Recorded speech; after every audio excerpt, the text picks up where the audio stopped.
Yo, what's going on, guys? Mush back at it with another video. Want to take you guys through some of the new Steam game releases this week. A lot of things to be excited for. Not as big of a week as some of the weeks we've had recently, but still some notable stuff. So let's get right into it. We do have a free game to go over as well. But starting things off, we have the Star Wars Battlefront Classic Collection. This is Star Wars Battlefront 1 and 2.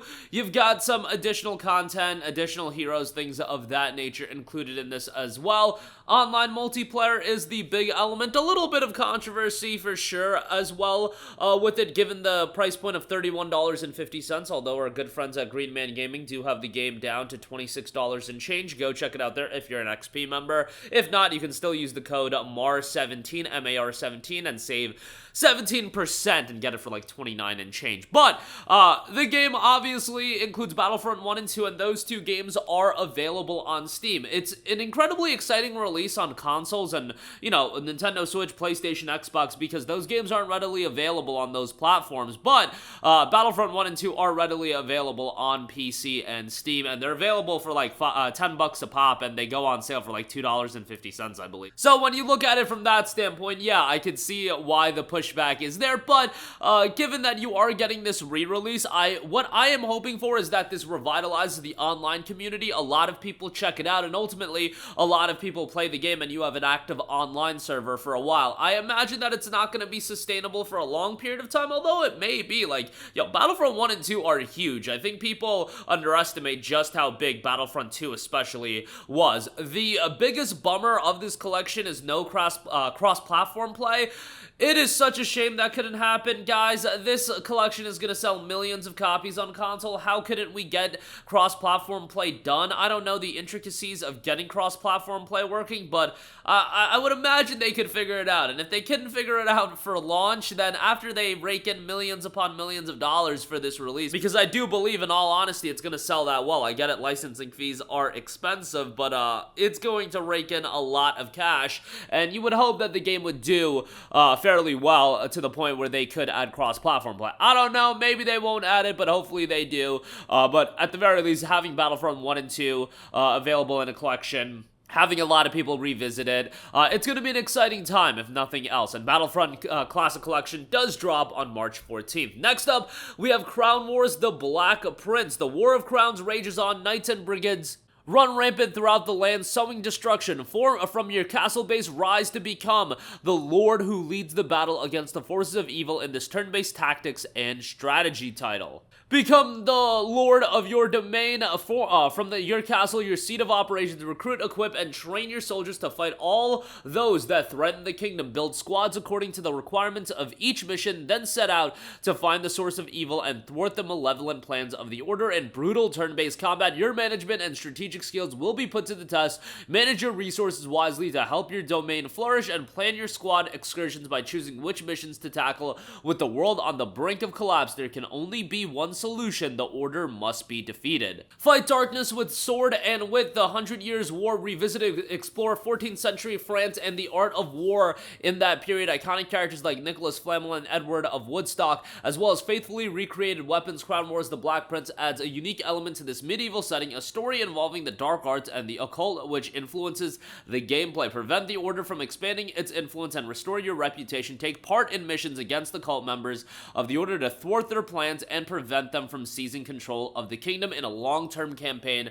that blends history and dark fantasy. Rebuild your domain, upgrade up to 7 buildings, and restore your estate to its former glory. Forge new weapons, concoct new potions, and create new items to use in battle and tactical combat in the purest tradition of the genre. Build a squad of 6 soldiers of different classes and optimize your in-game turns by making the best use of their skill, their synergies, and the terrain. Demonstrate your tactical intelligence in deep gameplay that pays homage to the genre's cult classics. And assemble your perfect squad, 6 playable classes, improve your soldiers, fully customizable companions, ransom your prisoners of war. Each battle is different and brutal action as well. The game will be released at $39.99. They do have a special edition, the Sacred Edition. Nothing too crazy added with that. $50 on that. Crown Wars: The Black Prince drops on March the 14th. Next up, we have Tribes 3 Rivals. Tribes has been a long-running FPS franchise, and Tribes 3 Rivals will be hitting early access. It's a team-based first-person shooter that elevates elevates the genre with jetpack, skiing, and class-based warfare. Teamwork, tactics, high speed, and intense combat are supreme in this rebirth of the world's fastest shooter. And yes, if you've never played Tribes, the real selling point of this game and the real element that makes it stand out is that it's super fast-paced. Players ski, jetpack, battle, and race to capture the enemy team's flag, all while ferociously defending their own. Players can choose from unique classes to customize their abilities, perks, and weapon loadouts while moving across epic terrains from snow-covered peaks to haunting deserts. Teamwork, tactics, high speed, and intense combat reign supreme in the rebirth of the world's fastest shooter. Capture the flag. The core of the game lies in its intense team battles-based capture the flag mode, demanding individual skill along with strategic team play, dynamic movement as well. Jetpack, flight, and skiing allow unparalleled freedom and fluidity in the movement across the battlefield, and stunning environments navigate beautiful and complex maps from arid deserts to icy mountains, each designed to offer a different gameplay experience. And you've got class-based warfare as well, and community-focused development on top of that.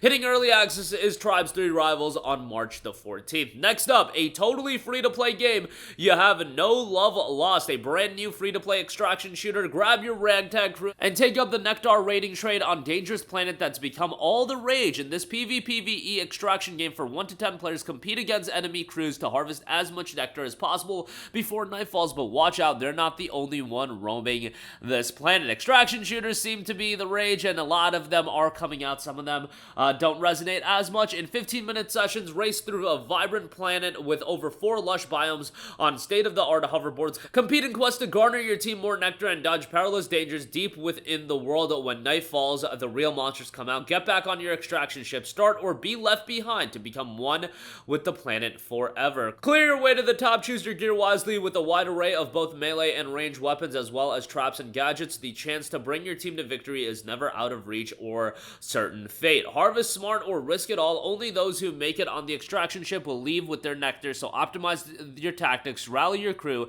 and use any means necessary to get your nectar on board. No Love Lost drops on March the 12th. Next up, we have Slavania's a fantasy Metroidvania with a moral choice and hunting the bosses who are not going to patiently wait for you in their lair. Study the monsters, track them, kill them, exploration of the vast interconnected world, and an acrobatic combat system and weird locals are what awaits you. Pretty slick throwback art style here, and Metroidvanias, obviously, we get a lot of these titles, but we'll see how this one turns out. Slavania will be dropping on March the 12th. Next up, we have Highwater. Earth has flooded and the planet is doomed, but there's still time to enjoy the view. Guide Nikos and friends through the flooded world of Highwater and beyond in this story-driven adventure game where they'll have to fight for their chance to escape. Adventure puzzle game here with an awesome art style. Really great presentation in the game. Highwater drops on March 14th. And lastly, we have Outcast, A New Beginning. Explore the breathtaking alien world of Adelpha, support the local talents in their struggle, and fight your way through fast-paced battles against invading robot forces in the third-person open-world action-adventure sequel to, yes, the 1999 classic. So, a bit of a throwback, but also, obviously, a follow-up in the year 2024. 20 years after the award-winning action-adventure hit, Outcast pioneered the genre of non-linear open-world games. The long-awaited sequel sees Cutter Slade return to the spectacular alien world, resurrected by the almighty Yods. He has returned to find the talents enslaved, the world stripped of its natural resources, and his own past intertwining with the invading robot forces. The original team behind Outcast 1 has reunited to create this fascinating world, and Outcast A New Beginning will be dropping on March 15th. It is a $60 game, but if you do pre-purchase it, 17% off for $49.79 right now. And that is going to do it for me. Again, a lot of great games dropping this week, a lot of lower key titles as well. Battlefront Classic Collection probably going to be at the helm as far as most anticipated game this week, but nonetheless, that'll do it for me. Let me know all of your thoughts in the comments section down below, and as always, guys, thanks for watching, and I will catch you guys in the next one. Peace out. Hey, what's going on, guys? Mush here again. Hope you enjoyed the video. As you guys might know, YouTube's notification system is sometimes a little bit wonky, even if you're subscribed to the channel. Maybe you're not abundantly aware that I uploaded a video. To remedy that situation, make sure you hit the bell notification button. This way, whenever I upload a new video, and I try to upload as consistently as possible, you will be notified directly of the upload, and you can watch it as soon as it goes live. I would really appreciate if you guys hit that button so you can stay up to date with all of the content I'm posting. But as always, guys, thanks for watching, and I'll catch you guys in the next one. Peace out.